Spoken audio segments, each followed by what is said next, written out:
Praise the Lord மக்களே, இன்னைக்கு உண்டான வேத வாசனம் லூக்கா 3ஆம் அதிகாரம் 1 முதல் 5 வரை.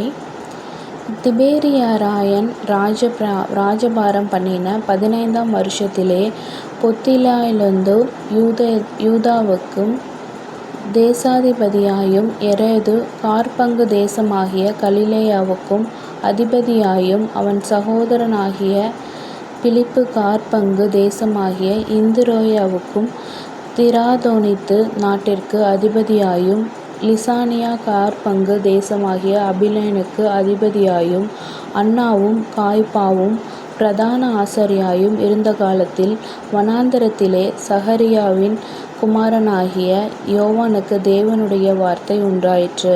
அப்பொழுது, கர்த்தருக்கு வழியை ஆயத்தப்படுத்துங்கள், அவருக்கு பாதைகளை செவ்வைப்படுத்துங்கள் என்றும், பள்ளங்களெல்லாம் நிரப்பப்படும், சகல மலைகளும் குன்றுகளும் தாழ்த்தப்படும், கோணலானவைகள் செவ்வையாகும், கரடானவைகள் சமமாகும் என்றும், மாம்சமான யாவரும் தேவனுடைய இரட்சிப்பை காண்பார்கள் என்றும், வனாந்தரத்திலே கூப்பிடுகிறவனுடைய சத்தம் உண்டாகும் என்று ஏசாயா தீர்க்கதரிசியின் ஆகமத்திலே எழுதியிருக்கிற பிரகாரம்.